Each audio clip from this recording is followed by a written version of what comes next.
بسم اللہ الرحمن الرحیم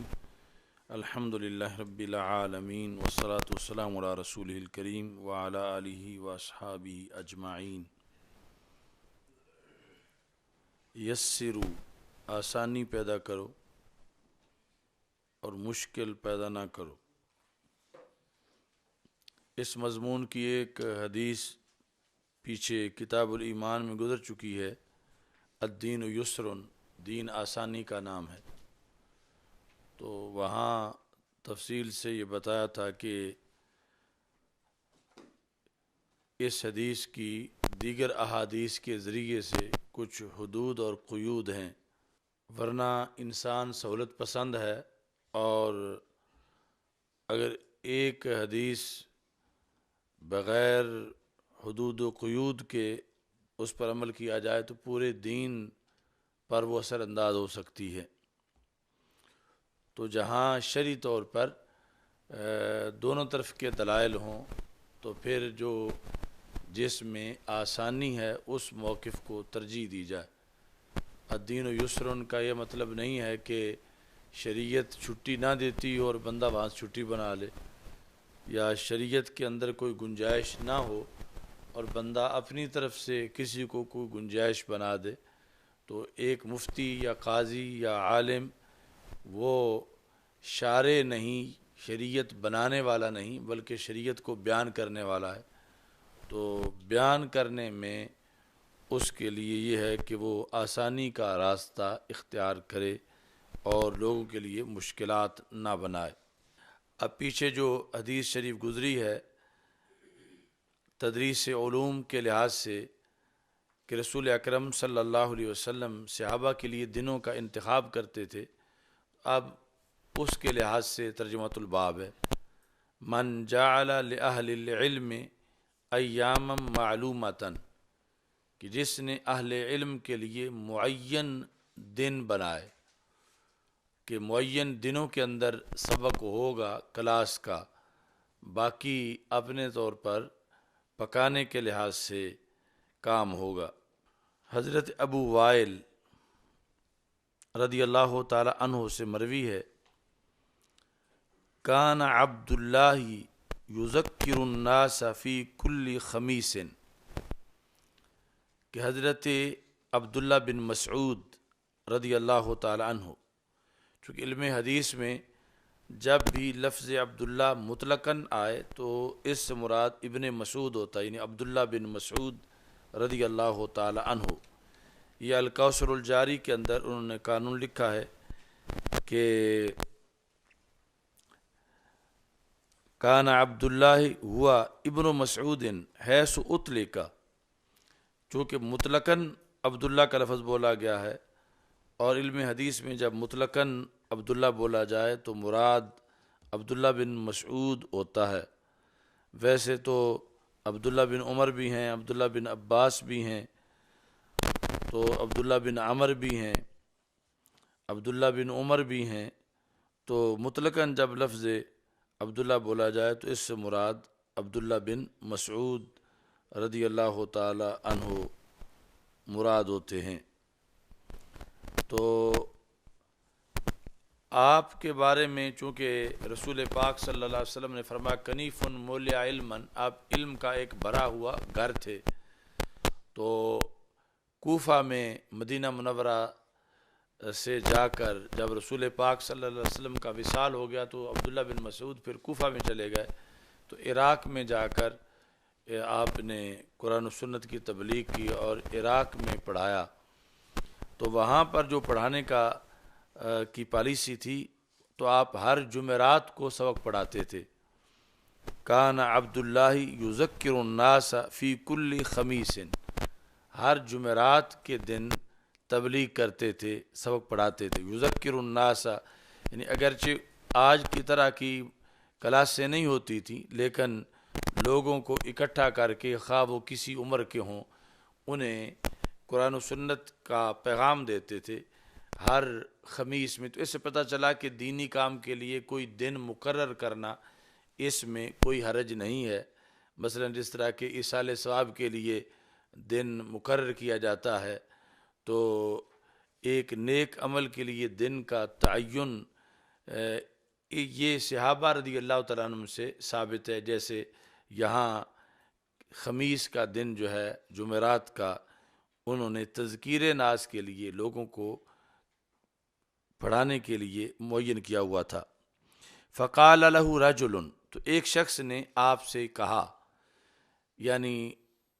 طلباء میں سے، عوام میں سے جو آپ کا درس سنتے تھے ان میں سے، یا ابا عبد الرحمن لوددت انک ذکرتنا کل یوم، کہ مجھے یہ پسند ہے کہ آپ ہمیں روزانہ پڑھائیں. ذکرتنا کل یوم، یعنی آپ صرف جمعرات کو پڑھاتے ہو تو میں یہ پسند کرتا ہوں کہ آپ ہر دن ہمیں پڑھائیں.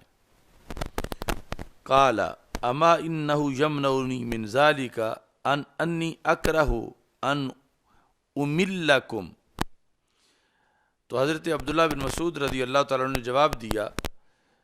فرمایا کہ تم یاد رکھو مجھے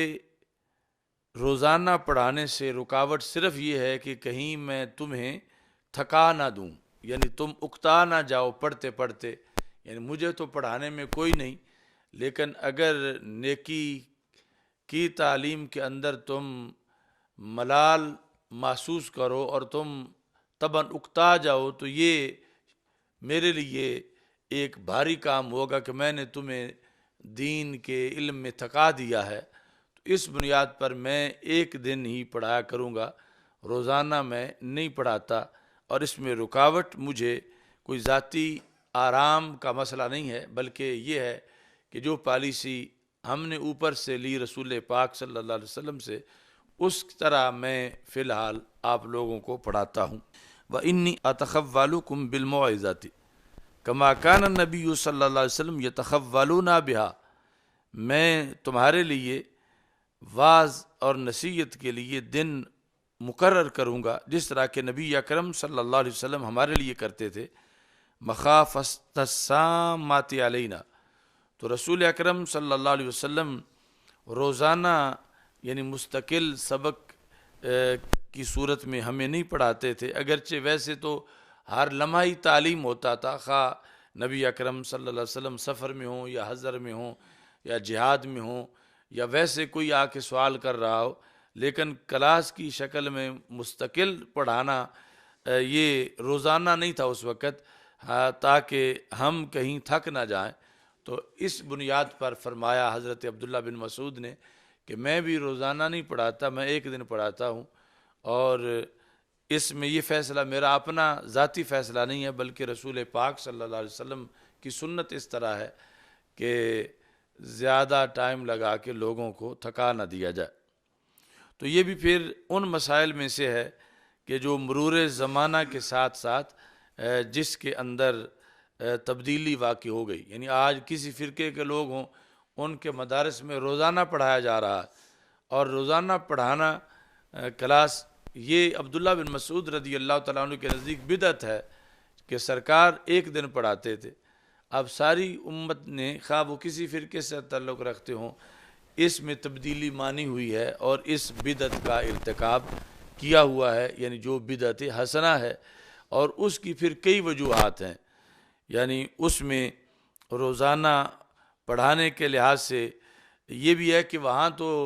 یعنی ابھی دین کا جو بنیادی کام تھا اس میں صحابہ کو جہاد پر بھی جانا پڑتا تھا، اور پھر یہ ہے کہ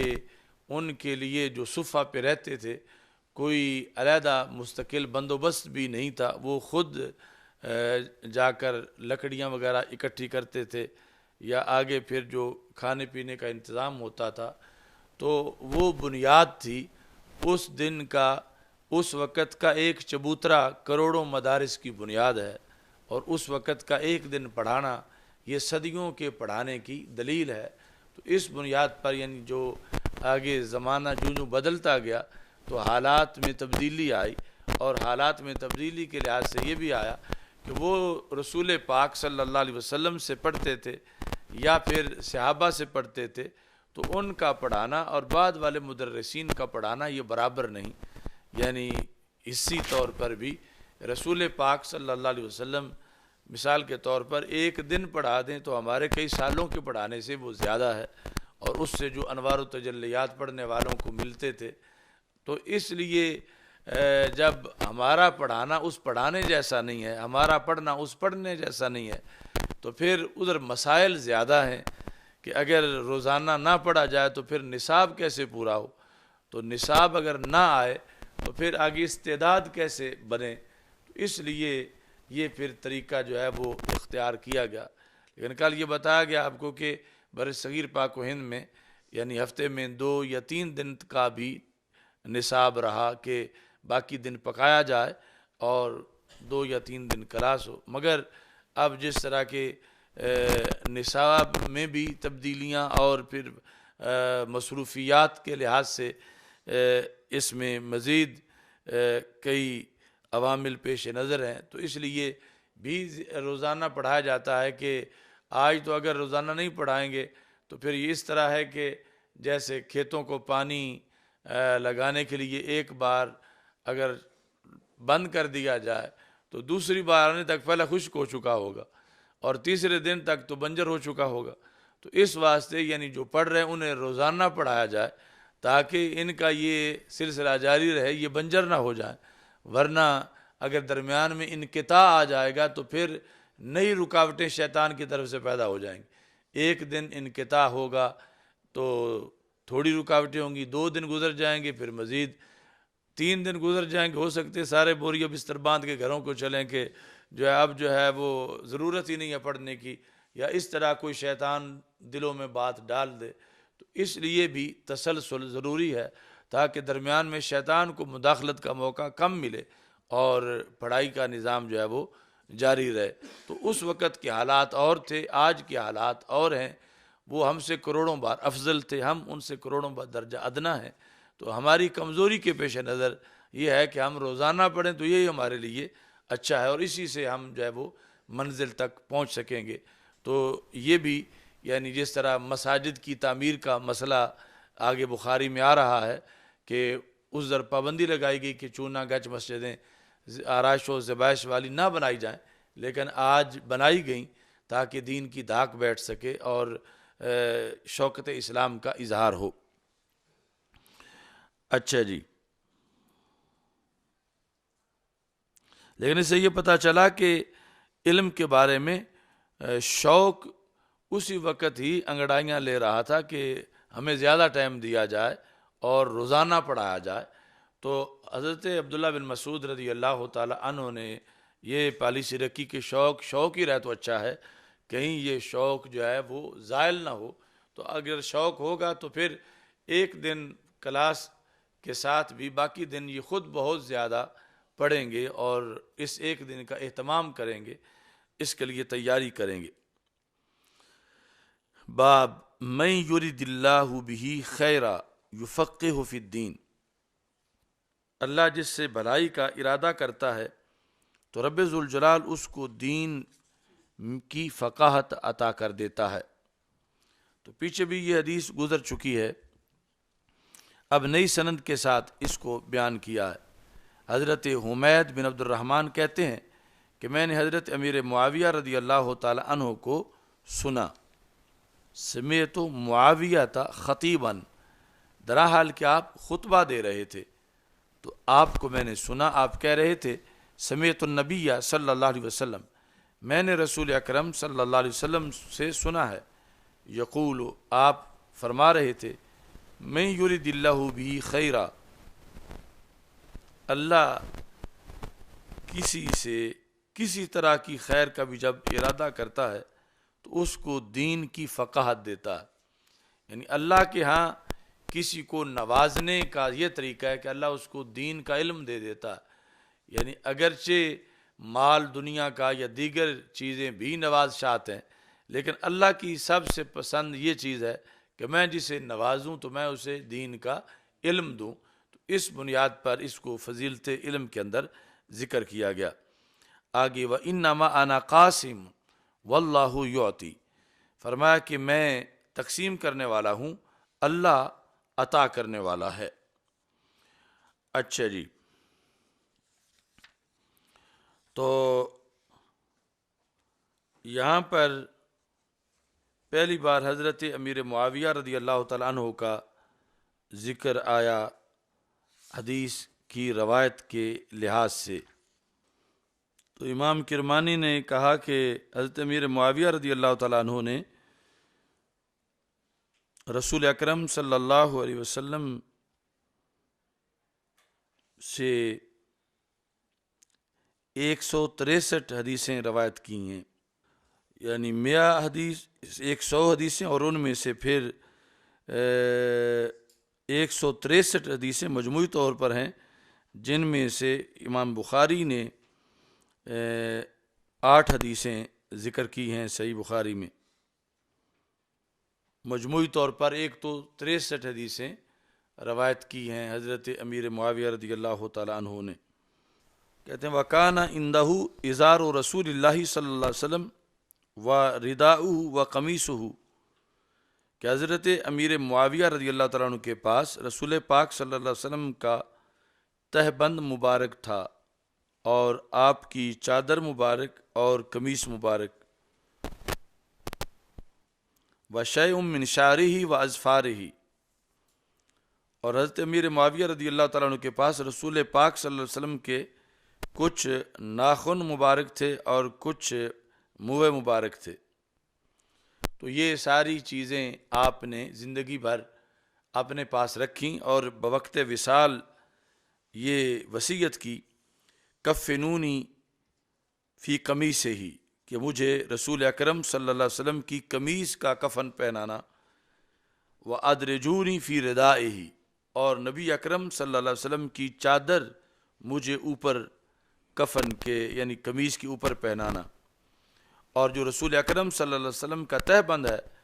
وہ مجھے کفن میں تہبند کے طور پر مجھے پہنانا۔ اور کہا کہ میرے دونوں جو نتنے ہیں ناک کے، ان کے اندر تم رسول اکرم صلی اللہ علیہ وسلم کے ناخن مبارک جو ہیں وہ رکھ دینا، اور ایسے ہی منہ مبارک، اور جو مواضع سجود ہیں یعنی سجدے میں جو اعضاء زمین پہ لگتے ہیں ان کے اوپر یعنی مجھے کفن پہنا کے ان پر منہ مبارک رکھ دینا اور مجھے اللہ کے سپرد کر دینا۔ تو انہیں حضرت امیر معاویہ رضی اللہ تعالیٰ عنہ کا یہ برکت اور تبرک کے لحاظ سے یہ عقیدہ صحابی رسول صلی اللہ علیہ وسلم کا ثابت ہوا کہ ان کے نزدیک رسول پاک صلی اللہ علیہ وسلم کے منہ مبارک اور ناخن مبارک اور وہ کپڑے جو نبی اکرم صلی اللہ علیہ وسلم کے بدن کے ساتھ مس ہوئے، ان سب کے اندر فائدہ تھا اور سب کے اندر قبر کے لیے برکات تھیں۔ تو اس چیز کی آپ نے اپنے ساتھیوں کو وصیت کی۔ یہ الفاظ جو ہیں انما انا قاسم واللہ یعطی، میں تقسیم کرتا ہوں اللہ عطا کرتا ہے۔ تو اگرچہ یہاں پہلے ذکر علم کا ہے، لیکن علم اس عطا اور تقسیم کے افراد میں سے ایک فرد ہے، یعنی یہ مطلب نہیں ہے کہ بات صرف علم کی ہو رہی ہے کہ اللہ علم عطا کرتا ہے اور میں علم تقسیم کرتا ہوں اور باقی کسی چیز کا یہاں مراد لینا ناجائز ہو، ایسا نہیں ہے۔ اشیاۃ اللمعات کے اندر شیخ عبدالحق محدث دہلوی رحمۃ اللہ علیہ نے اس حدیث پر لکھا کہ یہاں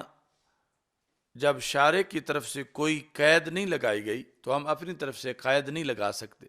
یعنی رسول پاک صلی اللہ علیہ وسلم نے مطلقاً رکھا۔ تو جب آپ نے مطلقاً رکھا کہ اللہ مطلقاً عطا کرتا ہے اور میں مطلقاً تقسیم کرتا ہوں، تو ہم کسی ایک فرد پر اس حدیث کو بند نہیں کر سکتے، بلکہ ہر فرد جو اطلاق کا ہے وہ مراد لیں گے۔ مثلا اللہ بیٹے عطا کرتا ہے، میں بیٹے تقسیم کرتا ہوں۔ اللہ رزق عطا کرتا ہے، میں رزق تقسیم کرتا ہوں۔ اللہ عزت عطا کرتا ہے، میں عزت تقسیم کرتا ہوں۔ تو جس طرح علم کے لحاظ سے ہے اس طرح باقی چیزوں کے لحاظ سے بھی ہے، چونکہ مطلق پر اطلاق عمل کیا جاتا ہے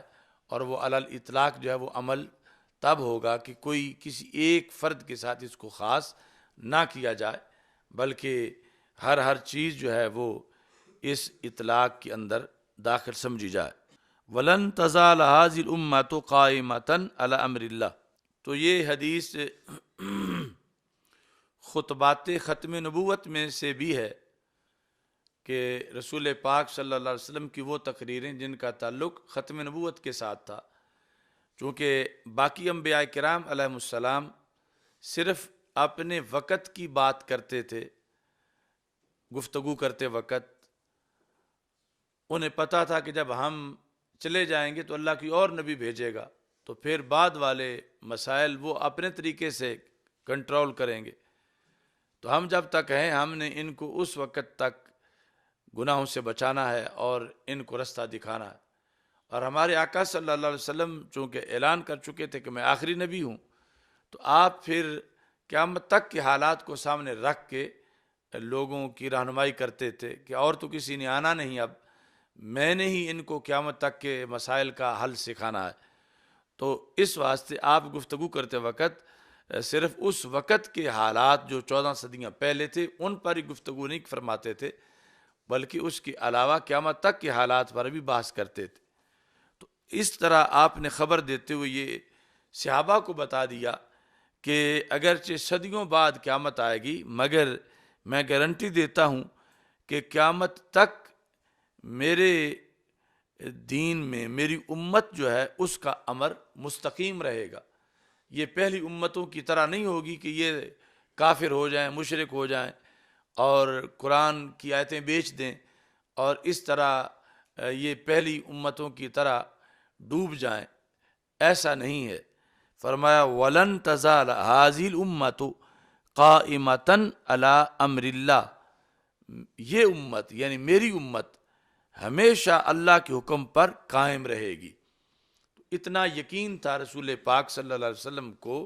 اپنی امت کی پختگی پر کہ اگرچہ لوگ گمراہ بھی ہوں گے، مختلف قسم کے فتنوں کا شکار بھی ہو جائیں گے، مگر امت کی ایک بڑی جماعت وہ حق پر قائم رہے گی، وہ کبھی بھی حق کا رستہ نہیں چھوڑیں گے۔ تو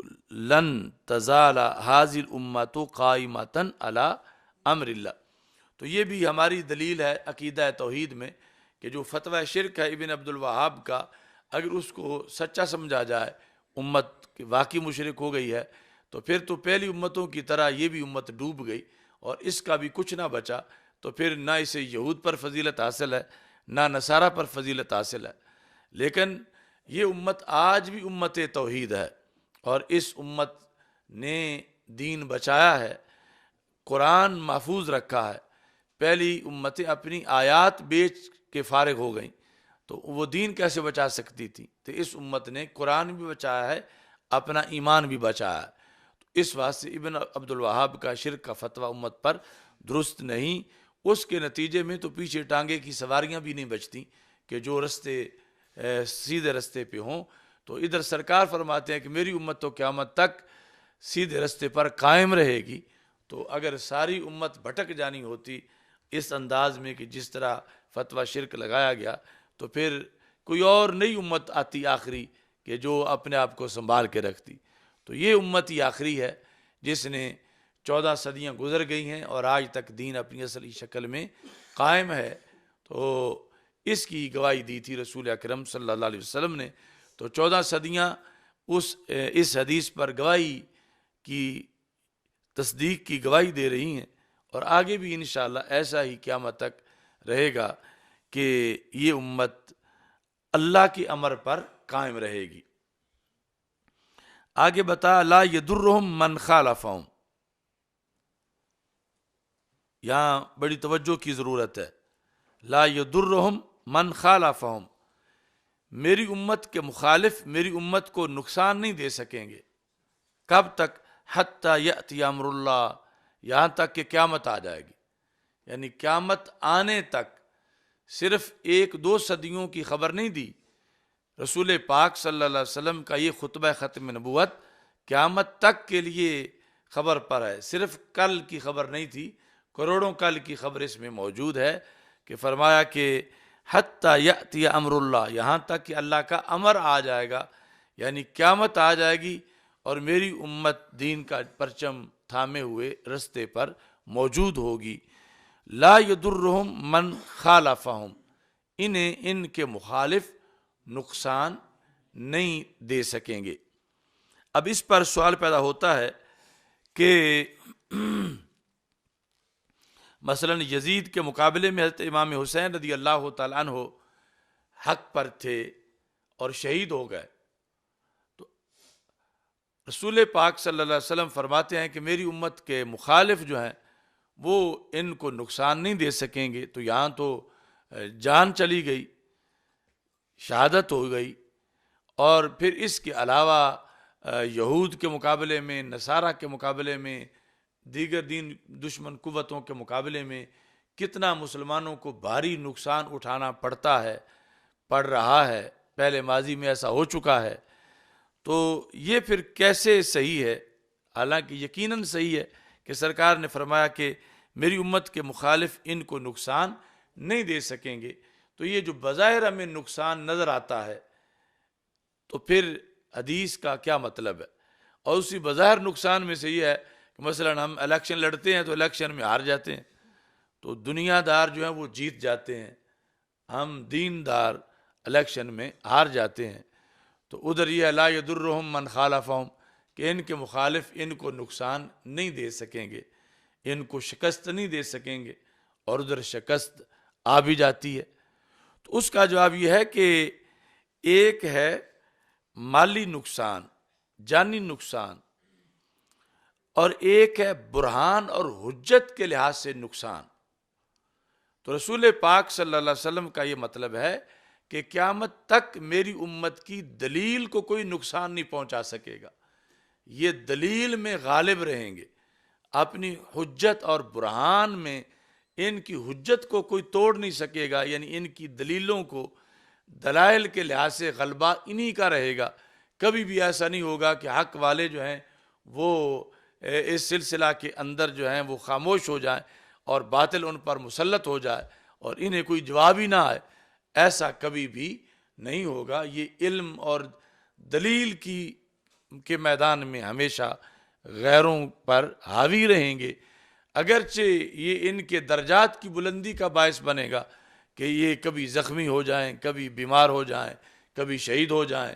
اور کبھی ان کا دنیا کا نقصان ہو جائے، تو اس نقصان کی نفی نہیں کی جا رہی حدیث میں۔ حدیث کے اندر یہ ہے کہ ایسا نہیں ہوگا کہ یہ سارے حوصلہ ہار کے دین چھوڑ کے سائڈ پہ ہو جائیں کہ اس دین کو تو اب بچا ہی نہیں جا سکتا، بلکہ یہ دین پر کاربند رہیں گے، حوصلے میں رہیں گے، اور کبھی بھی ان کی دلیل کمزور نہیں ہوگی، یہ اپنی دلیل کے لحاظ سے ہزاروں زخم کھا کے بھی دلیل کے میدان میں مضبوط ہوں گے، اور یہ نا امید نہیں ہوں گے، یہ پر امید رہیں گے، اور اسی طرح چلتے چلتے پھر قیامت آ جائے گی اور میری امت کو کوئی نقصان نہیں پہنچا سکے گا۔ نقصان کا یہ مطلب ہے کہ یہ کسی کی چمک دیکھ کر ادھر جا کے بیٹھیں۔ اب دیکھو بھارت نے کشمیر میں کتنا سخت لاک ڈاؤن کیا ہے اور کتنے مہینے گزر چکے ہیں اس کو، لیکن اس کے باوجود ایک مسلمان بھی ہندو نہیں بنا کہ وہ کہتا کہ ہم اس دین کی وجہ سے مصیبتوں میں ہیں تو ہم اس دین کو چھوڑ کے مودی سے محل جا کے لے لیتے ہیں۔ تو ایک بندہ بھی نہیں نکلا کہ جو اس طرح دین چھوڑ کے چلا جائے۔ یہ تھا سرکار کا فرمان کہ ان کے مخالف ان کو نقصان نہیں پہنچا سکیں گے، کہ انہیں کوئی توڑ نہیں سکے گا، اگرچہ دنیاوی طور پر، مالی طور پر، جانی طور پر ان بڑے سے بڑا نقصان بھی اٹھانا پڑے تو یہ اٹھا جائیں گے، مگر اپنے دین کا سودا نہیں کریں گے اور اپنے دین پر قائم رہیں گے۔ یہ اس امت کی سرداری کی دلیلوں میں سے ایک دلیل ہے۔ حتیٰ یأتی امر اللہ، یہاں تک کہ اللہ کا امر آ جائے گا۔ آگے ہے الفہم فی العلم، علم کے اندر فہم حاصل کرنا۔ تو حضرت مجاہد رضی اللہ تعالیٰ عنہ جو حضرت عبداللہ بن عمر رضی اللہ تعالیٰ عنہ کے شاگرد ہیں، وہ کہتے ہیں صحبت ابن عمر الی المدینہ، کہ میں حضرت عبداللہ بن عمر رضی اللہ تعالی عنہ کے ساتھ چلا، اتنا لمبا سفر کیا کہ میں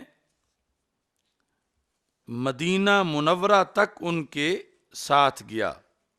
فلم اسمع یحدث عن رسول اللہ صلی اللہ علیہ وسلم الا حدیثا واحدہ، اتنے لمبے سفر میں نے ان سے صرف ایک حدیث سنی، یعنی حدیث بیان کرنے میں وہ اتنے محتاط تھے، اگرچہ ان کو کتنی حدیثیں موقع کے مناسبت سے آتی ہوں گی، رستے میں جو حالات و واقعات تھے تو بات بات پر حدیث بیان کر سکتے تھے، لیکن کہتے ہیں کہ انہوں نے صرف ایک حدیث بیان کی۔ اچھا جی، اور وہ حدیث جو آگے یہاں یہ ذکر ہے کننا عند النبی، یہ وہ ایک حدیث ہے جو انہوں نے بیان کی۔ کیا تھی؟ کننا عند النبی صلی اللہ علیہ وسلم، ہم رسول پاک صلی اللہ علیہ وسلم کے پاس بیٹھے ہوئے تھے، فأوتي بجمار، تو رسول پاک صلی اللہ علیہ وسلم کے پاس جمار کو لایا گیا۔ جمار یعنی وہ کھجور کے تنے میں جو چربی جیسی چیز ہوتی ہے اوپر والے حصے میں، وہ لائی گئی رسول پاک صلی اللہ علیہ وسلم کے پاس۔ تو نبی اکرم صلی اللہ علیہ وسلم نے فرمایا کہ درختوں میں سے ایک درخت ایسا ہے کہ اس کی مثال مسلمان جیسی ہے۔ تو صحابہ سے فرما بتاؤ وہ کون سا درخت ہے؟ تو ابن عمر کہتے ہیں فاردت ان اقول ھذہ، میں نے ارادہ کیا کہ میں بتاؤں وہ کھجور ہی ہے جس کی مثال مسلمان جیسی ہے، یعنی جیسے مسلمان بہار خزاں مرض صحت ہر حالت میں اس کے ایمان کے پتے نہیں جھڑتے، یہ سدا بہار رہتا ہے، یہ نہیں کہ اس کو اللہ نوازے تو پھر تو یہ رب کو سجدے کرے، اور اگر اللہ آزمائش میں ڈالے تو یہ شکایتیں شروع کر دے۔ تو حقیقی مسلمان جو ہے وہ ہمیشہ یہ نغمہ فصل گل و لالا کا نہیں پابند، بہار ہو کہ خزاں لا الہ الا اللہ۔ تو اس بنیاد پر ادھر کھجور ہے کہ جس کے پتے نہیں جھڑتے، خزاں میں بھی وہ ہری بھری رہتی ہے، اور پھر قد و قامت کے لحاظ سے بھی وہ انسان جیسی ہے، اور جیسے انسان کا سر کٹ جائے تو نہیں بچتا، تو ایسے کھجور کا سر کٹ جائے تو وہ بھی نہیں بچتی۔ تو اس طرح کر کے کہتے ہیں میرے ذہن میں تو آ گیا کہ یہ کھجور کا درخت ہے۔ فَإِذًا أَنَا أَصْغَرُ الْقَوْمِ، لیکن میں نے یہ دیکھا کہ جتنے صحابہ بیٹھے ہوئے تھے میں سب میں سے چھوٹا تھا، تو میں نے یہ دیکھ کر کہ یہ بڑے بڑے نہیں بول رہے تو میں پھر کیوں بولوں، تو اس واسطے مجھے جھجک محسوس ہوئی کہ میں سب میں سے چھوٹا تھا۔ فَسَكَتْتُ، تو میں خاموش ہو گیا۔ قال النبی صلی اللہ علیہ وسلم ہی النخلہ، تو رسول پاک صلی اللہ علیہ وسلم نے خود جواب دیا کہ وہ کھجور ہے کہ جو مسلمان کی مثال ہے۔ اچھا جی، تو یہ علم میں فہم ہے۔ علم میں فہم مطلب یہ ہے کہ ماقبل کو دیکھنا چاہیے، جب کوئی بات ہو تو اس سے ماقبل ریلیٹڈ کون سی چیز ہے، کہ جب رسول پاک صلی اللہ علیہ وسلم نے یہ سوال فرمایا ہے کہ درختوں میں سے ایک درخت مسلمان جیسا ہے، تو یہ جب لفظ بولیں تو اس سے پہلے کیا صورتحال چل رہی تھی؟ تو پہلے کی صورتحال میں یہ ہے کہ کھجور کا جو شہم ہے، چربی جیسی وہ حلوے جیسی چیز وہ لائی گئی جو کھجور کے تنے کے اندر ہوتی ہے، تو اس سے آگے فوراً یہ سوال ہوا۔ تو فہم یہ ہے کہ یہاں سے ہی سمجھ جانا چاہیے کہ یہ پھر وہ بات کھجور کی ہو رہی ہے، کیونکہ کھجور کی ایسی چیز آئی، آگے رسول پاک صلی اللہ علیہ وسلم نے یہ سوال فرما دیا، تو لہٰذا بندے کو حالات و واقعات پر تبصرہ کرتے ہوئے متصل چیز کے ساتھ فوراً رابطہ کرنا چاہیے حالات کا، کہ پھر نتیجہ نکالنا آسان ہو جاتا ہے۔ باب الاقتباس فی العلم والحکمہ، ایک ہوتا ہے حسد اور ایک ہوتا ہے رشک۔ تو حسد یہ ہوتا ہے کہ بندہ کسی سے کسی چیز کے زوال کی تمنا کرے، اور اپنے لیے اس کے حصول کی تمنا کرے۔ مثلا کسی کے پاس اس نے گاڑی دیکھی تو حسد یہ ہے کہ اس کے دل کا یہ ارادہ ہے کہ رب اس سے لے لے اور مجھے دے دے، یعنی اس کے اندر ڈبل چیز ہوتی ہے کہ اس سے زوال ہو، اس کے پاس نہ رہے اور مجھے مل جائے۔ اور رشک یہ ہوتا ہے کہ جس میں اگلے سے زوال کا ارادہ نہیں ہوتا، صرف یہ ہوتا کہ رب مجھے بھی عطا کرے، اس کے پاس بھی رہے اور اللہ مجھے بھی عطا کرے۔ تو حسد منع ہے اور رشک جائز ہے۔ تو رشک کو عربی زبان میں غبطہ کہا جاتا ہے۔ باقی اب غبطہ اور حسد میں زمین و آسمان کا فرق ہے کہ غبطہ کے اندر کسی سے کسی نعمت کا ازالہ مقصود نہیں ہوتا، اپنے لیے اس نعمت کا حصول مقصود ہوتا، جبکہ حسد میں مخالف سے نعمت کا ازالہ مقصود ہوتا ہے اور اپنے لیے اس کا حصول مقصود ہوتا۔ یہ ان دونوں میں فرق ہے۔ مگر کبھی ایسا ہوتا ہے کہ یہ ایک کی جگہ دوسرا لفظ استعمال ہو جاتا ہے، یعنی حسد کی جگہ غبطہ استعمال ہو جاتا ہے اور غبطہ حسد کی جگہ استعمال ہو جاتا ہے، یعنی کبھی حسد غبطہ کے معنی میں ہوتا ہے اور کبھی غبطہ جو ہے وہ حسد کے معنی میں ہوتا ہے۔ تو پھر اب یہ دونوں مساوی ہوتے ہیں، دونوں کا مطلب ایک ہی بن جاتا ہے۔ یعنی جس کے معنی میں غبطہ اگر حسد کے معنی میں ہوگا تو پھر معنی حسد ہے جو کہ مذموم ہے، اور ایسے ہی حسد اگر غبطہ کے معنی میں ہے تو پھر معنی رشک ہے جو کہ محمود ہے۔ تو یہاں ہے الاغتباط فی العلم والحکمہ، علم و حکمت کے اندر رشک کرنا، علم و حکمت کے اندر۔ اچھا جی، وقال عمر رضی اللہ تعالی عنہ، ابھی یعنی یہ صحابہ کے اقوال پیش کر کے تو بعد میں حدیث مسند امام بخاری جو ہے وہ پیش کریں گے۔ تو یہ بھی بڑی اہم بات ہے کہ حضرت عمر رضی اللہ تعالی عنہ نے فرمایا، یعنی نوجوانوں کو، اب جو صحابہ کی اولادیں تھیں ان کو سمجھاتے ہوئے، تفقہوا قبل ان تسودوا، پڑھ جاؤ تم قبل اس کے کہ تجھے سردار بنا لیا جائے، یعنی اگر تمہیں سردار بنا لیا گیا تو پھر پڑھنا مشکل ہو جائے گا، پھر وہ سرداری جھجک بن جائے گی۔ اب آج 15ویں صدی میں چھوٹے چھوٹے صاحبزادے مان نہیں، تو وہاں تو ڈائریکٹ جو ہے صحابہ کی اولادیں تھیں، اہل بیت اطہار رضی اللہ تعالیٰ عنہ کی اولادیں تھیں، تو اب دور دراز سے آئے ہوئے لوگ کتنا ان کا ادب اور احترام کرتے ہوں گے، ہاتھ چومتے ہوں گے۔ تو حضرت عمر رضی اللہ تعالیٰ عنہ کہنے لگے کہ چھوٹی عمر میں ہی تم پڑھ جاؤ، قبل ان تسودوا، قبل اس کے کہ تمہیں سردار بنا لیا جائے، چونکہ جب سرداری آ جائے تو پھر بندہ جو ہے وہ کہتا ہے دل میں، اگرچہ وہ ذوات تو اس سے بلند تھی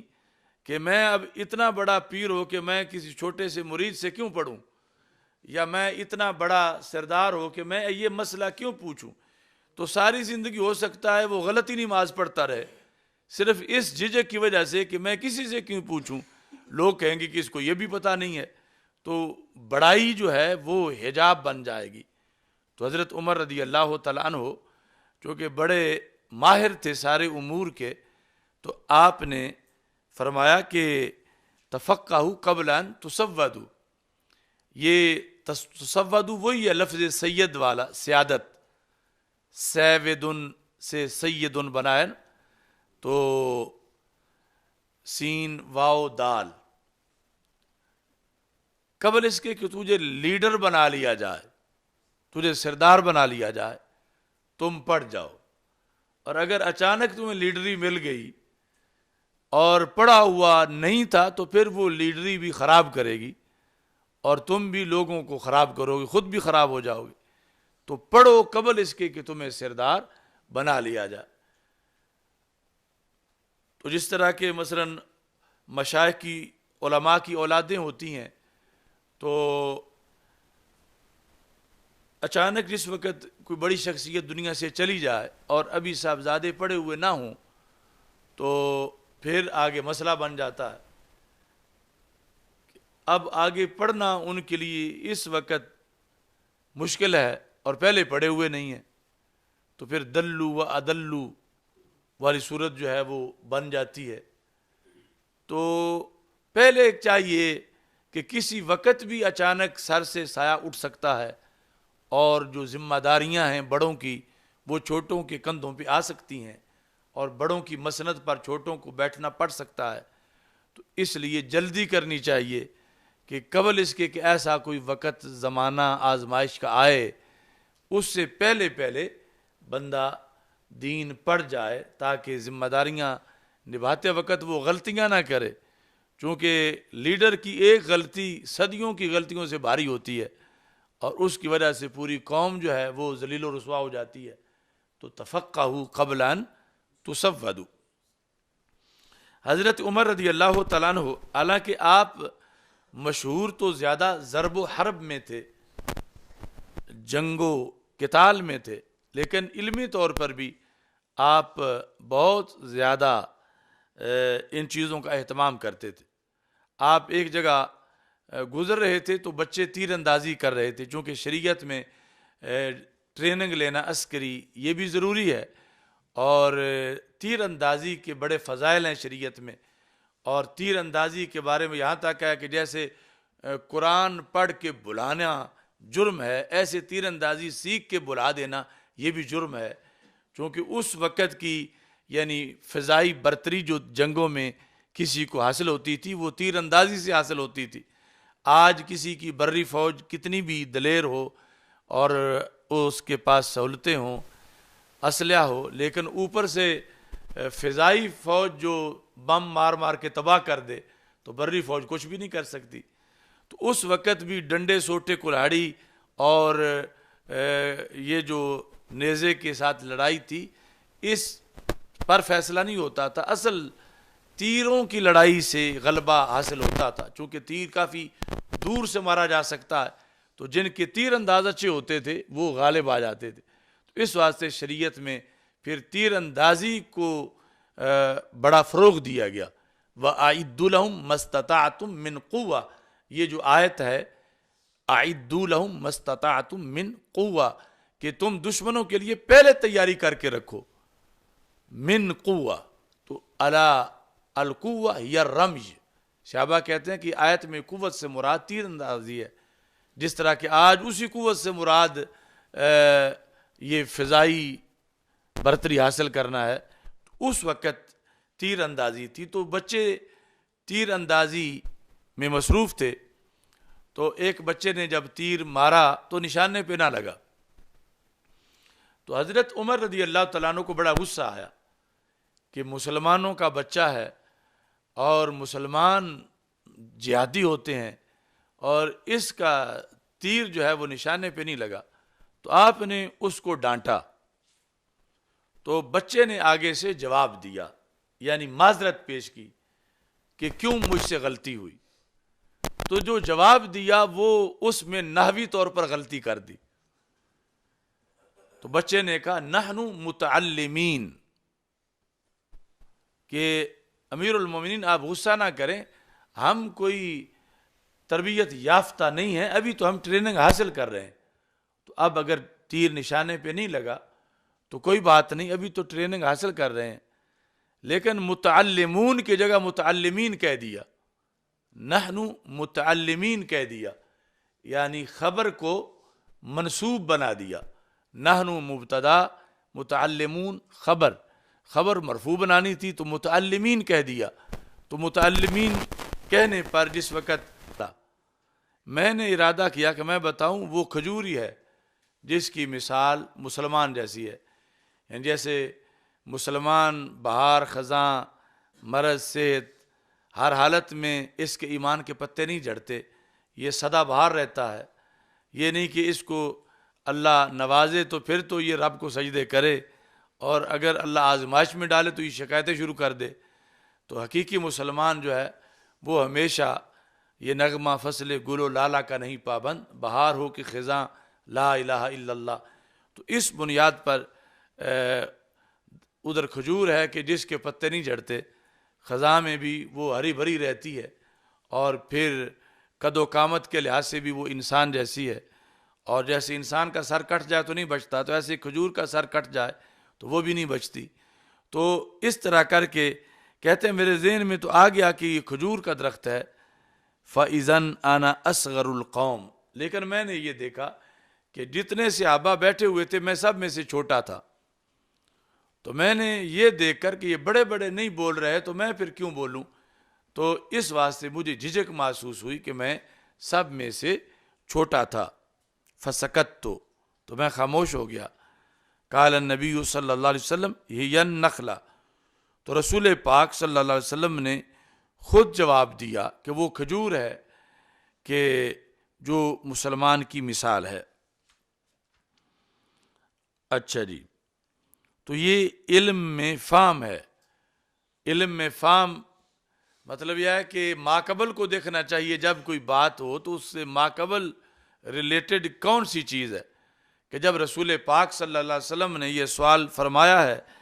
کہ درختوں میں سے ایک درخت مسلمان جیسا ہے، تو یہ جب لفظ بولیں تو اس سے پہلے کیا صورتحال چل رہی تھی؟ تو پہلے کی صورتحال میں یہ ہے کہ کھجور کا جو شہم ہے، چربی جیسی، وہ حلوے جیسی چیز وہ لائی گئی جو کھجور کے تنے کے اندر ہوتی ہے، تو اس سے آگے فوراً یہ سوال ہوا. تو فہم یہ ہے کہ یہاں سے ہی سمجھ جانا چاہیے کہ یہ پھر وہ بات کھجور کی ہو رہی ہے، کیونکہ کھجور کی ایسی چیز آئی، آگے رسول پاک صلی اللہ علیہ وسلم نے یہ سوال فرما دیا. تو لہٰذا بندے کو حالات و واقعات پر تبصرہ کرتے ہوئے متصل چیز کے ساتھ فوراً رابطہ کرنا چاہیے حالات کا، کہ پھر نتیجہ نکالنا آسان ہو جاتا ہے.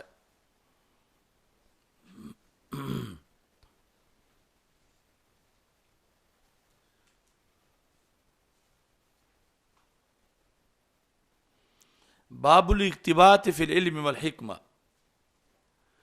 ایک ہوتا ہے حسد اور ایک ہوتا ہے رشک.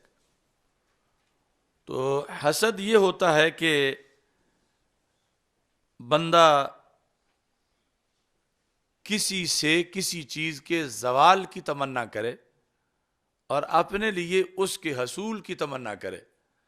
مثلا کسی کے پاس اس نے گاڑی دیکھی تو حسد یہ ہے کہ اس کے دل کا یہ ارادہ ہے کہ رب اس سے لے لے اور مجھے دے دے. یعنی اس کے اندر ڈبل چیز ہوتی ہے کہ اس سے زوال ہو، اس کے پاس نہ رہے اور مجھے مل جائے. اور رشک یہ ہوتا ہے کہ جس میں اگلے سے زوال کا ارادہ نہیں ہوتا، صرف یہ ہوتا ہے کہ رب مجھے بھی عطا کرے، اس کے پاس بھی رہے اور اللہ مجھے بھی عطا کرے. تو حسد منع ہے اور رشک جائز ہے. تو رشک کو عربی زبان میں غبطہ کہا جاتا ہے.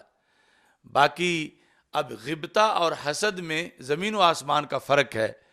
کہ غبطہ کے اندر کسی سے کسی نعمت کا ازالہ مقصود نہیں ہوتا، اپنے لیے اس نعمت کا حصول مقصود ہوتا، جبکہ حسد میں مخالف سے نعمت کا ازالہ مقصود ہوتا ہے اور اپنے لیے اس کا حصول مقصود ہوتا. یہ ان دونوں میں فرق ہے. مگر کبھی ایسا ہوتا ہے کہ یہ ایک کی جگہ دوسرا لفظ استعمال ہو جاتا ہے، یعنی حسد کی جگہ غبطہ استعمال ہو جاتا ہے اور غبطہ حسد کی جگہ استعمال ہو جاتا ہے. یعنی کبھی حسد غبطہ کے معنی میں ہوتا ہے اور کبھی غبطہ جو ہے وہ حسد کے معنی میں ہوتا ہے. تو پھر اب یہ دونوں مساوی ہوتے ہیں، دونوں کا مطلب ایک ہی بن جاتا ہے. یعنی جس کے معنی میں غبطہ اگر حسد کے معنی میں ہوگا تو پھر معنی حسد ہے جو کہ مذموم ہے، اور ایسی حسد اگر غبطہ کے معنی میں ہے تو پھر معنی رشک ہے جو کہ محمود ہے. تو یہاں الاغتباط فی العلم والحکمہ، علم و حکمت کے اندر رشک کرنا، علم و حکمت کے اندر. اچھا جی، وقال عمر رضی اللہ تعالی عنہ. ابھی یعنی یہ صحابہ کے اقوال پیش کر کے تو بعد میں حدیث مسند امام بخاری جو ہے وہ پیش کریں گے. تو یہ بھی بڑی اہم بات ہے کہ حضرت عمر رضی اللہ تعالی عنہ نے فرمایا، یعنی نوجوانوں کو، اب جو صحابہ کی اولادیں تھیں ان کو سمجھاتے ہوئے، تفقہوا قبل ان تسودوا، پڑھ جاؤ تم قبل اس کے کہ تجھے سردار بنا لیا جائے. یعنی اگر تمہیں سردار بنا لیا گیا تو پھر پڑھنا مشکل ہو جائے گا، پھر وہ سرداری جھجک بن جائے گی. اب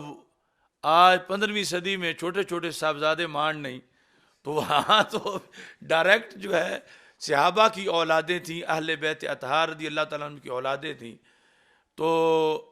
اب دور دراز سے آئے ہوئے لوگ کتنا ان کا ادب اور احترام کرتے ہوں گے، ہاتھ چومتے ہوں گے.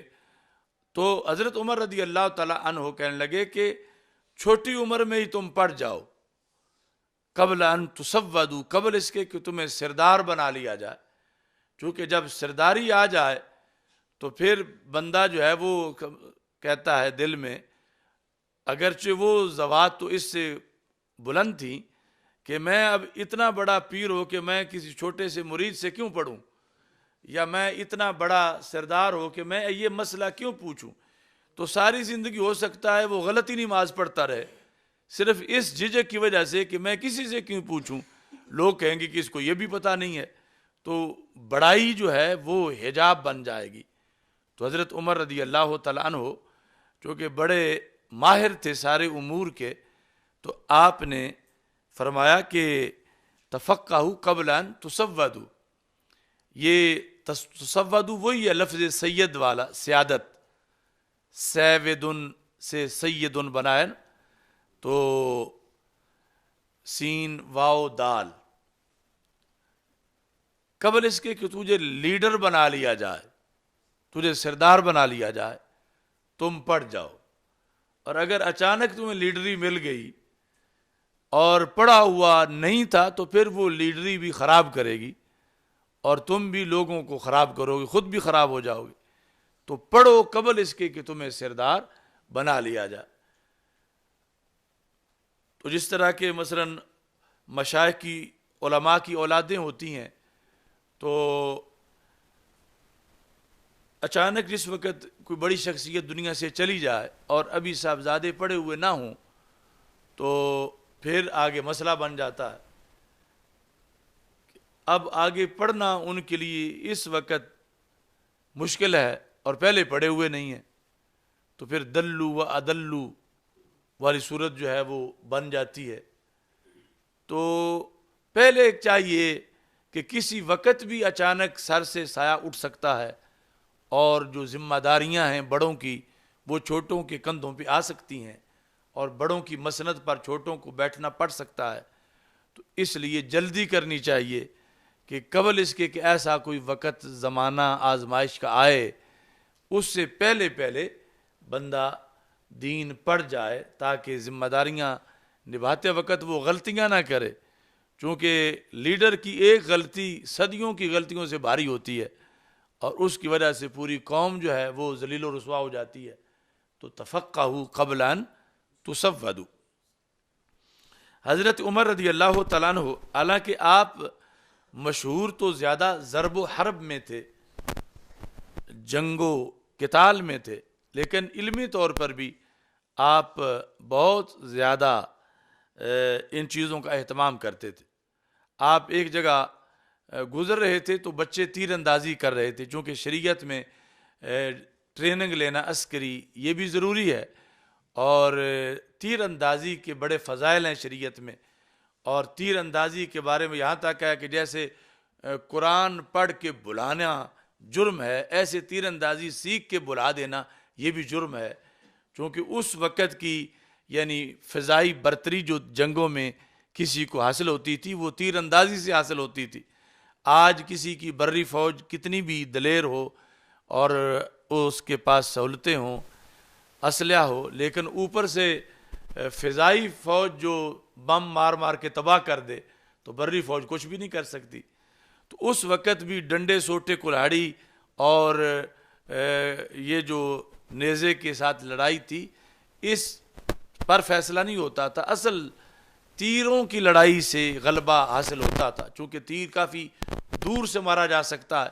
تو جن کے تیر انداز اچھے ہوتے تھے وہ غالب آ جاتے تھے. تو اس واسطے شریعت میں پھر تیر اندازی کو بڑا فروغ دیا گیا. وَأَعِدُّ لَهُم مَا اسْتَطَعْتُم مِّن قُوَّةٍ، یہ جو آیت ہے اعدوا لهم ما استطعتم من قوہ، کہ تم دشمنوں کے لیے پہلے تیاری کر کے رکھو. من قوہ، تو القوہ یا رمج. صحابہ کہتے ہیں کہ آیت میں قوت سے مراد تیر اندازی ہے، جس طرح کہ آج اسی قوت سے مراد یہ فضائی برتری حاصل کرنا ہے. اس وقت تیر اندازی تھی، تو بچے تیر اندازی میں مصروف تھے. تو ایک بچے نے جب تیر مارا تو نشانے پہ نہ لگا، تو حضرت عمر رضی اللہ تعالیٰ عنہ کو بڑا غصہ آیا کہ مسلمانوں کا بچہ ہے اور مسلمان جہادی ہوتے ہیں اور اس کا تیر جو ہے وہ نشانے پہ نہیں لگا. تو آپ نے اس کو ڈانٹا. تو بچے نے آگے سے جواب دیا، یعنی معذرت پیش کی کہ کیوں مجھ سے غلطی ہوئی.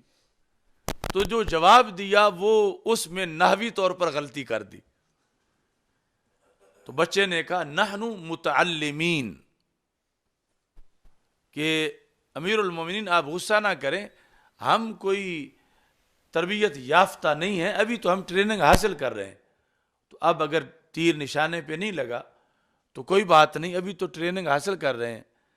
لیکن متعلمون کی جگہ متعلمین کہہ دیا، نحن متعلمین کہہ دیا، یعنی خبر کو منصوب بنا دیا. نحن مبتدا، متعلمون خبر مرفوع بنانی تھی تو متعلمین کہہ دیا. تو متعلمین کہنے پر جس وقت کہا تو حضرت عمر رضی اللہ تعالی عنہ نے فرمایا لا خطاؤک فی کلامک اشد علینا من خطائک فی نضالک. فرمایا کہ تمہارے اس تیر والی غلطی سے مجھے اتنا افسوس نہیں ہوا جتنا اب اس غلطی سے افسوس ہوا ہے جو تم نے معذرت کرتے کرتے کر دی ہے. کہ لا خطاؤک فی کلامک، کہ تم عربی النسل ہو اور تمہیں یہ نہیں پتا کہ خبر مرفوع اس کو پڑھا جاتا ہے اور متعلمون پڑھنا ہے، تم متعلمین پڑھ رہے. تو لا خطاؤک فی کلامک اشد علینا من خطائک فی نضالک، وہ نضال یعنی تیر مارنے میں جو غلطی تھی وہ چھوٹی تھی. یہ ہوتا ہے عذر گناہ بدتر از گناہ، کہ معذرت کرتے کرتے پہلے سے بھی زیادہ جو ہے وہ مسئلہ بنا دیا. تو اس بنیاد پر یعنی حضرت عمر رضی اللہ تعالیٰ عنہ یہ سارے امور پر بڑی گرفت کرتے تھے. تو اب یہ جو نوجوان جنریشن تھی اس وقت، انہیں آپ فرماتے تھے تفقہوا قبل ان تسودوا، کہ تم میں سے ہر ایک بڑا لیڈر بنے گا تو لیڈر بننے سے پہلے تم سیکھ جاؤ، فقاہت حاصل کرو. فتح الباری کے اندر یہاں پر اضافہ ہے اس قول میں. اب ان تسودوا تک یہ قول ہے حضرت عمر رضی اللہ تعالیٰ عنہ کا. آگے امام بخاری کا قول ہے، قال ابو عبداللہ، امام بخاری نے کہا، یعنی ابو عبداللہ یہ مراد ہوتا ہے امام بخاری. وبعد ان تسودوا، کہ اگر حادثہ ہو جائے کہیں تو اصل تو یہ تھا کہ سردار بننے سے پہلے پڑھ جاؤ، لیکن اگر تمہیں سردار بنا لیا جائے، ایسا کوئی ایمرجنسی ہو جائے تو پھر سردار بننے کے بعد بھی پڑھ لو. وبعد ان تسودوا، بعد اس کے کہ تجھے سردار بنا لیا جائے، اس کا عطف ہے پہلے پر. تو اصل تو یہ پہلے پڑھو، لیکن اگر نہیں پڑھ سکے تو سردار بنائے جانے کے بعد بھی پڑھو، چونکہ اگر سردار بنائے جانے کے بعد تم جھجک میں رہو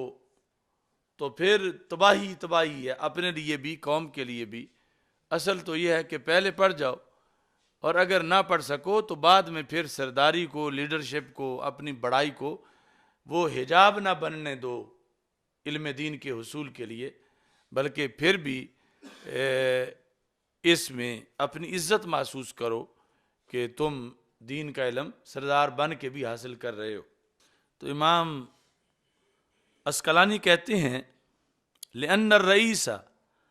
قد یمنعہ الکبر والاحتشام ان یجلس مجلس المتعلمین، کہ کبھی کبھار بلکہ اکثر ایسا ہوتا ہے کہ سردار کو یہ ناپسند ہوتا ہے کہ وہ درویشوں کے ساتھ بیٹھ کے پڑھنا شروع کرے، ان یجلس مجلس المتعلمین، کہ متعلمین کی مجلس میں بیٹھ کر وہ بھی پڑھے، تو وہ اپنی اونچی کرسی سے نیچے نہیں اترنا چاہتا، تو اس نتیجے میں محروم رہ جاتا ہے۔ یعنی حضرت امام بخاری سے جو اختلاف ہوا تھا امیر بخارا کا، کہ اس نے کہا کہ اپنی تاریخ کبیر لا کے مجھے سناؤ، تو امام بخاری رحمۃ اللہ علیہ نے کہا کہ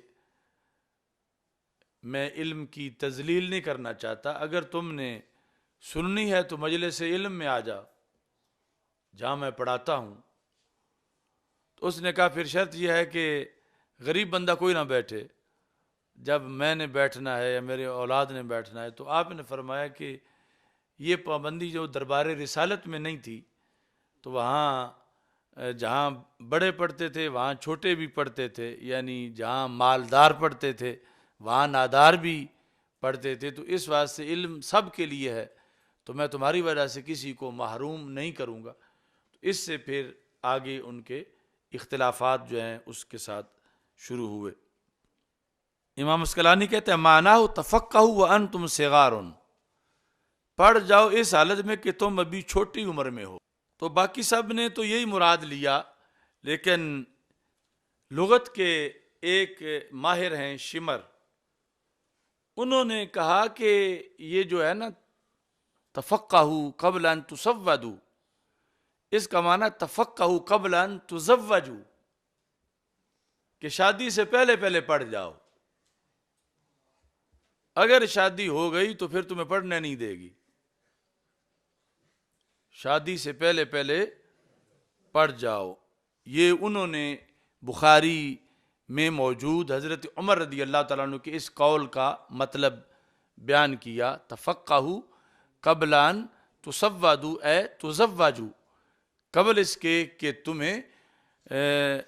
سردار بنا لیا جائے، تمہاری شادی کر دی جائے۔ لیکن آگے آ گیا کہ وبعد ان تزوجوا، اور اگر پہلے نہیں پڑھ سکے تو پھر یہ نہیں کہ اب شادی کے بعد ممنوع ہو گیا ہے،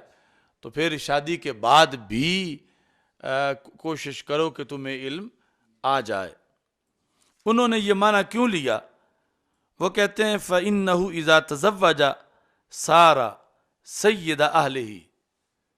کہ تسودوا والا جو لفظ ہے جب اس کی شادی ہو جاتی ہے تو اور نہیں تو کم از کم اپنی بیوی کا سردار تو بن جاتا ہے۔ اذا، جب اس کی شادی ہو جائے، سارا سیدہ اہل ہی، اپنی اہل یعنی اہل سے مراد اہلیہ، اپنی اہلیہ کے لیے تو وہ حضرت صاحب بن جاتا ہے، یعنی سردار۔ ولا سیما ان ولد لہ، اور بالخصوص اگر آگے اولاد بھی ہو جائے تو پھر ان کے لحاظ سے بھی وہ سید بن جاتا ہے۔ تو اس بنیاد پر یعنی ان کا یہ مذہب تھا اس قول کے تحت کہ طالب علمی میں شادی نہیں ہونی چاہیے، شادی سے پہلے پہلے پڑھنے والا کام مکمل کر لینا چاہیے، لیکن اگر ہو گئی تو پھر اس شادی کو پڑھائی میں رکاوٹ نہیں بننے دینا چاہیے، اور اس کے بعد بھی اپنی علمی منزل جو ہے وہ حاصل کرنی چاہیے۔ امام کرمانی نے یہ بھی معنی لیا کہ تفقہوا قبل ان تسودوا، کہ داڑھی سفید ہونے سے پہلے پہلے پڑھ جاؤ، یعنی ان تسودوا کا مطلب یہ ہے کہ سفید ہو جائے اور پھر تم اس کو سیاہ کرو، تو قبل اس کے کہ تم سیاہ کیے جاؤ، یعنی تمہاری لحیہ کو سیاہ کیا جائے، تم اس سے پہلے پہلے پڑھ جاؤ۔ تو اس میں بھی یعنی جلد پڑھنے کے لحاظ سے مطلب برآمد ہوتا ہے۔ امام بخاری کہتے ہیں وبعد ان تسودوا، اور سرداری کے بعد بھی آگے دلیل دیتے ہیں وَقَدْ تَعَلَّمَ اصحاب النبی صلی اللہ علیہ وسلم فی کبر سنہم، کہ نبی اکرم صلی اللہ علیہ وسلم کے اصحاب نے بڑی عمر میں بھی پڑھا. یعنی وہ تو یعنی ایک صورتحال ایسی تھی کہ ایک بندہ 50 سال عمر ہے اور دائرہ اسلام میں داخل ہوا ہے، تو اب ظاہر ہے کہ اس نے اب 50 سال کی عمر میں ہی پڑھنا ہے. پہلے تو یہ وقت نہیں آیا، یا اعلان نبوت نہیں ہوا تھا، یا ان کے نصیب میں ابھی تاخیر تھی. تو بہرحال جس بنیاد پر بھی، لیکن یہ تو ثابت ہوا کہ بڑی عمر میں صحابہ نے پڑھا ہے. تو عمر کی بڑائی اگر حقیقی طور پر دیکھا جائے تو رکاوٹ نہیں بنتی، یعنی رکاوٹ ہونا ایک دھوکہ ہے انسان کے لیے، اور جو سمجھدار ہے وہ پھر اس کو رکاوٹ نہیں بننے دیتا. اس بنیاد پر جو ہے وہ بڑی عمر کے باوجود جو ہے وہ صحابہ رضی اللہ تعالی عنہم نے علم حاصل کیا کہ جب علم عمر میں وہ بڑے ہو چکے تھے. یعنی کبھی ایسا ہوتا ہے کہ چھوٹی عمر والا زیادہ دھیان نہیں کرتا، اور جب بڑا ہو کے سمجھدار ہو کے کوئی پڑھنا شروع کرتا ہے اور اس کے اندر احساس ہے کہ میری عمر اتنی ہو گئی ہے اور اب میں پہلے سال میں ہوں، عمر میری 40 سال ہے ہو چکی ہے،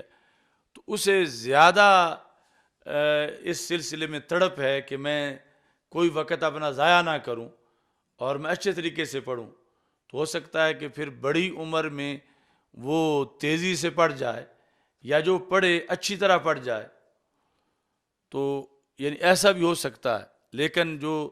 رائج دستور ہے اکثریت کے لحاظ سے وہ یہی ہے کہ چھوٹی عمر کے اندر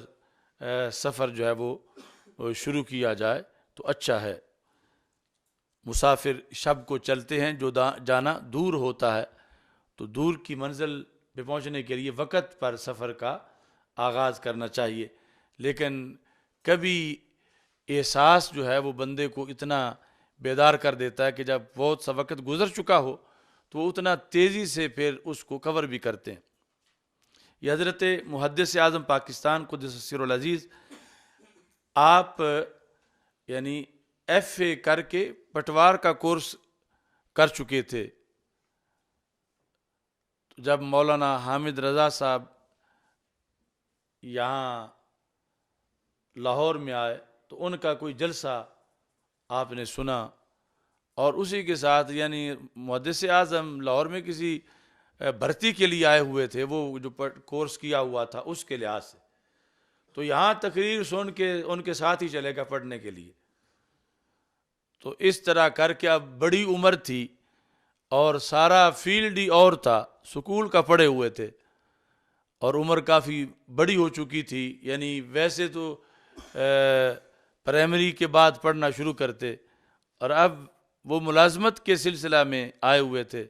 اور آگے پھر ذہن بدلا، اور پھر کتنے لوگوں کی علم کا وہ سبب بنے، اور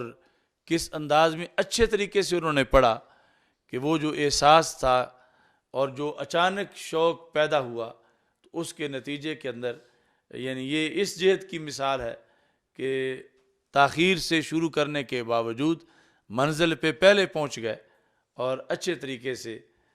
اپنی تعلیم مکمل کی. حضرت عبداللہ بن مسعود رضی اللہ تعالیٰ عنہ کہتے ہیں کہ نبی اکرم صلی اللہ علیہ وسلم نے ارشاد فرمایا لا حسد الا فی اثنین، نہیں حسد مگر دو چیزوں میں. اب سوال پیدا ہوتا ہے کہ باب ہے اغتباط کا، ترجمۃ الباب، اور حدیث ہے حسد کی، اور حسد اور اغتباط میں بڑا فرق ہے، تو پھر ترجمۃ الباب کیسے ثابت ہوگا اس حدیث سے؟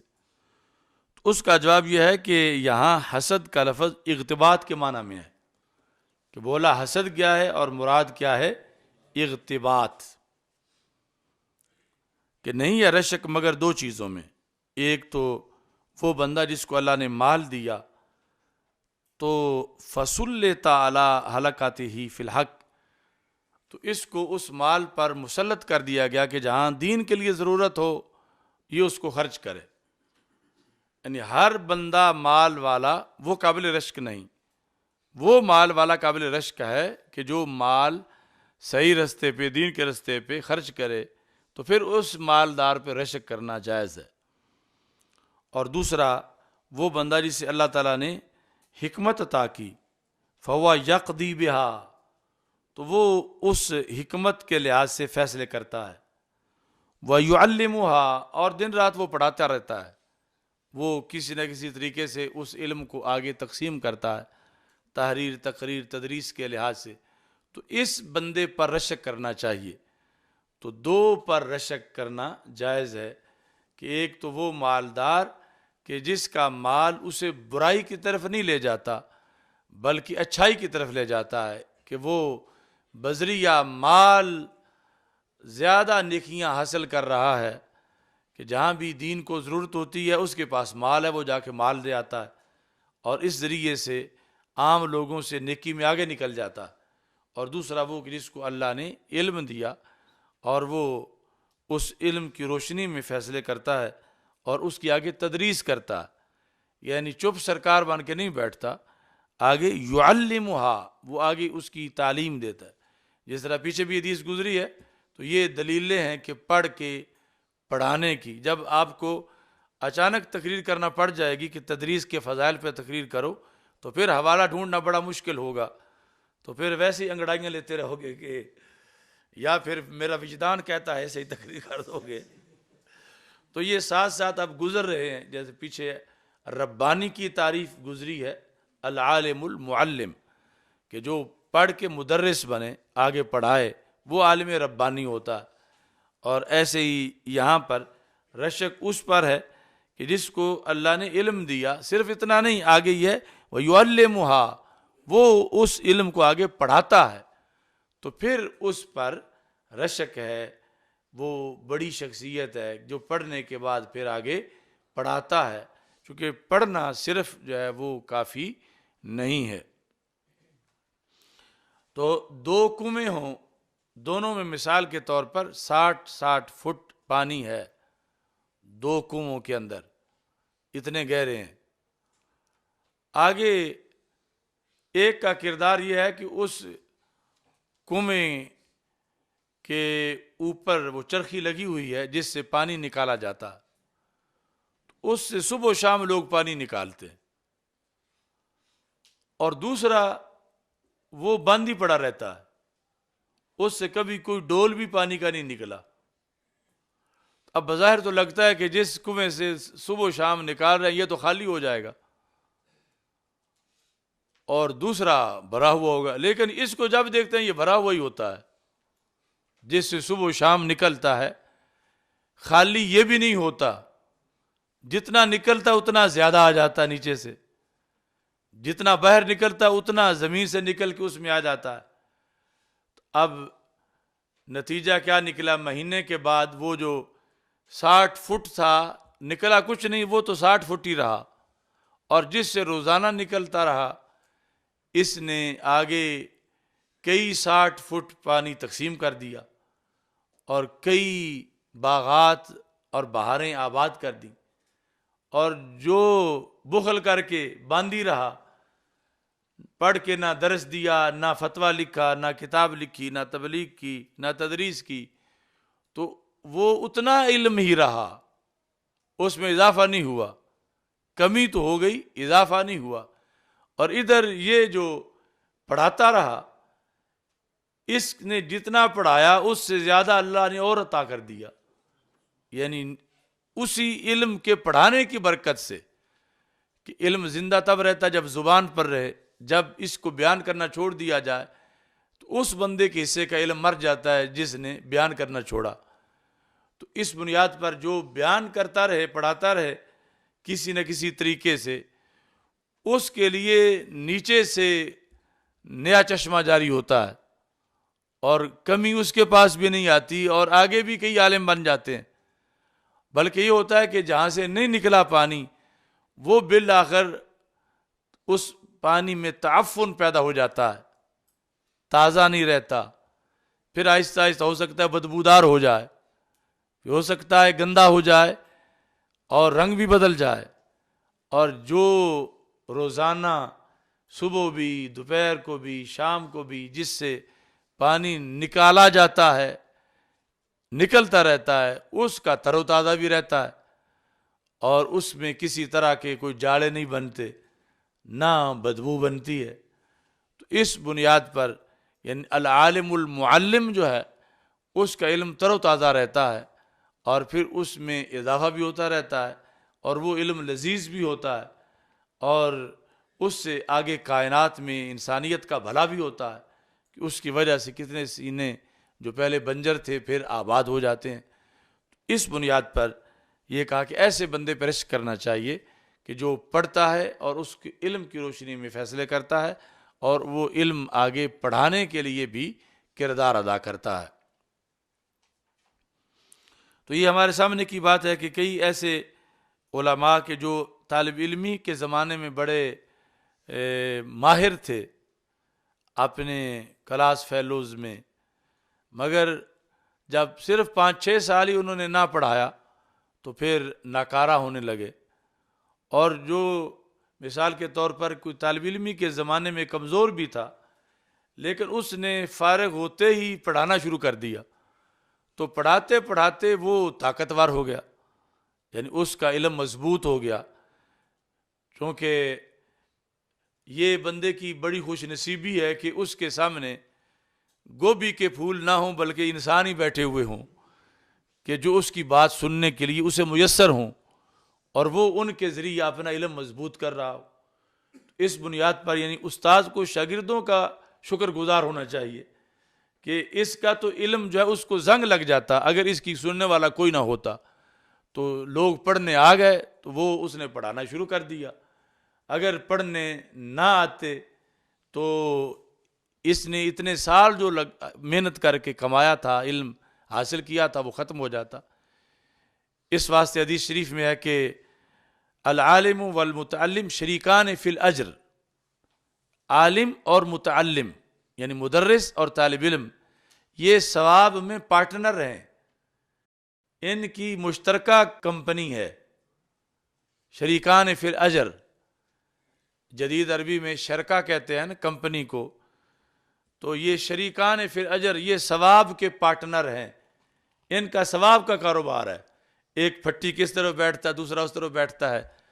تو دونوں دین سے منسلک ہوتے ہیں، تو رب دونوں کو ہی نواز دیتا ہے،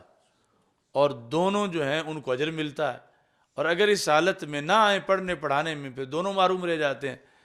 یعنی وہ طالب علم ویسے ہی پھر بنجر ہی رہ جاتا ساری زندگی، اور دوسرے کا پڑھا ہوا جو ہے وہ ختم ہو جاتا۔ اور جس وقت یہ اس رشتے میں منسلک ہو جاتے ہیں تو پھر دونوں پر اللہ راضی ہو جاتا ہے، اور دونوں کے لیے آگے رب ذوالجلال اپنے فضل کے دروازے کھولتا ہے۔ باقی جیسے پیچھے آیا انما اللہ موتی وانا قاسم، اسی کے تحت آگے قیامت تک جو ہے یہ اثرات مرتب ہوتے رہیں گے۔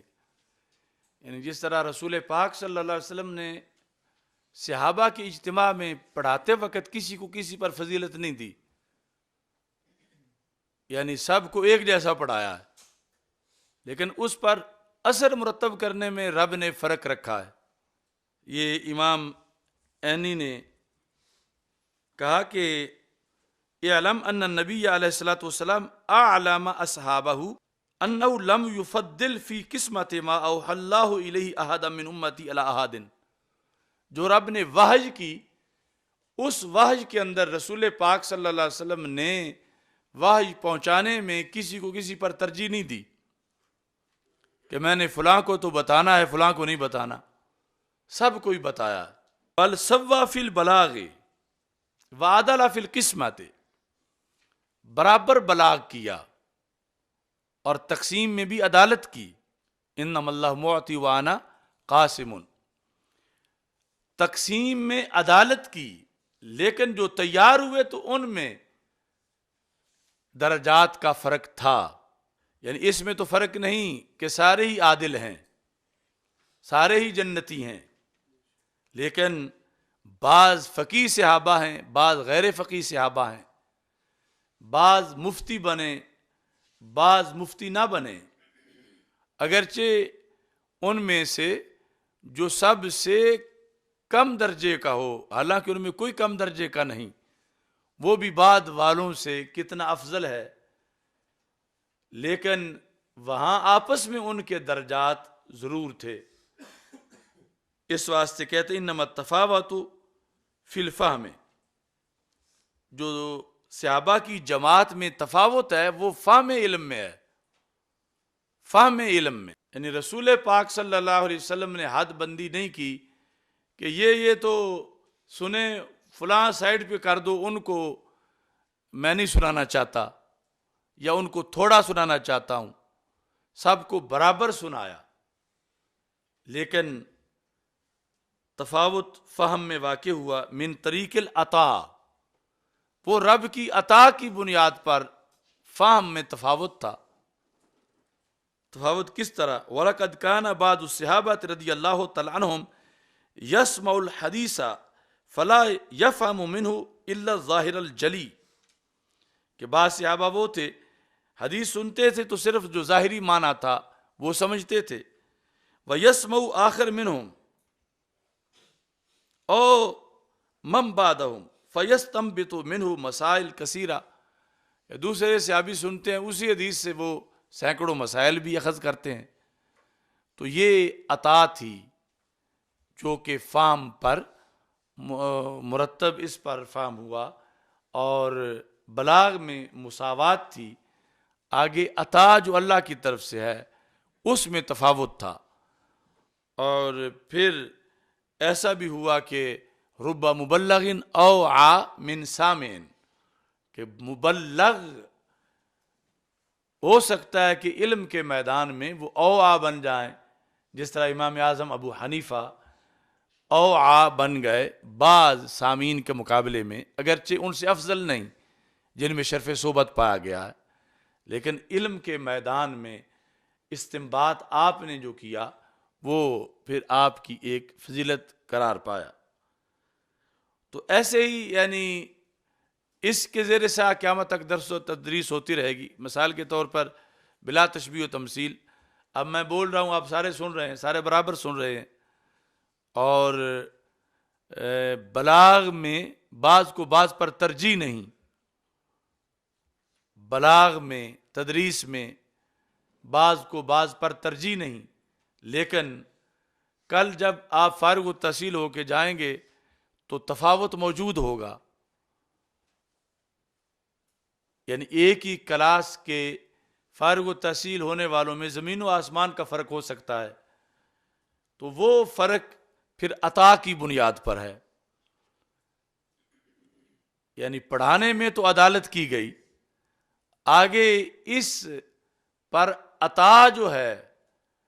وہ اللہ کی طرف سے ہے کہ کس کو کتنا انہی لفظوں سے فہم حاصل ہوا، کس نے پہلے کتنی تیاری کی تھی، کتنا مطالعہ کیا تھا رات کو، یا اس سے پہلے اس کی علوم اسلامیہ میں کتنی تیاری تھی، اور پھر وہ دورہ حدیث پڑھ رہا تھا۔ تو اس بنیاد پر مختلف عوامل جو ہیں وہ اثر انداز ہوں گے کہ پھر نتیجے میں فرق آئے گا، ورنہ بلاغ میں تو کوئی فرق نہیں ہے، وہ